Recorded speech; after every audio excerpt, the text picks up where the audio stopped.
এই পর্যায়ে আপনাদেরকে বলবো শিক্ষকের সামনে কিছু আদব সম্পর্কে। 1 নম্বর আদব হচ্ছে ভদ্রভাবে বইয়ের পাতা উল্টানো।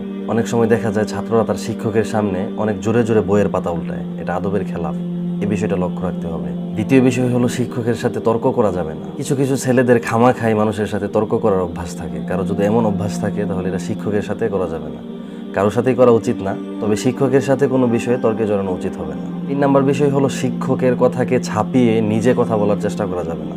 অনেক সময় দেখা যায় যে শিক্ষক একটা কথা বলতেছে, ছাত্র বলতেছে না স্যার এটা না, এটা এমন হবে, এটা এমন হবে, এরকমটা করা উচিত না। 4 নম্বর বিষয় হলো শিক্ষকের সামনে হাঁটা।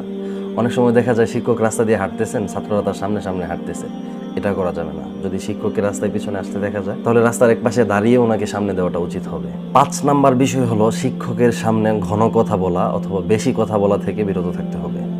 শিক্ষকের সামনে বেশি কথা বলা যাবে না। 6 নম্বর বিষয় হলো শিক্ষক কথা বলার সময় তাকে কথার মাঝখানে বারবার থামানো যাবে না। উনি কথা বলা শেষ করলে তারপর কোনো প্রশ্ন থাকলে করতে হবে, এটা হলো আদব। 7 নম্বর বিষয় হলো অতিরিক্ত প্রশ্ন করা উচিত না। এতে নিজের ভিতর বিভ্রান্ত তৈরি হতে পারে অথবা শিক্ষকও বিরক্তি বোধ করতে পারে। অযথা অতিরিক্ত প্রশ্ন করার অভ্যাস থাকে অনেকের, এটা শিক্ষকের সাথে করা যাবে না, এটা থেকে বিরত থাকতে হবে। 8 নম্বর বিষয় হলো শিক্ষককে সামনাসামনি নাম ধরে ডাকা যাবে না। আমি বিষয়টা অনেক জায়গায় লক্ষ্য করেছি, অনেকে শিক্ষককে নাম ধরে ডাকার অভ্যাস, এটা পরিত্যাগ করতে হবে।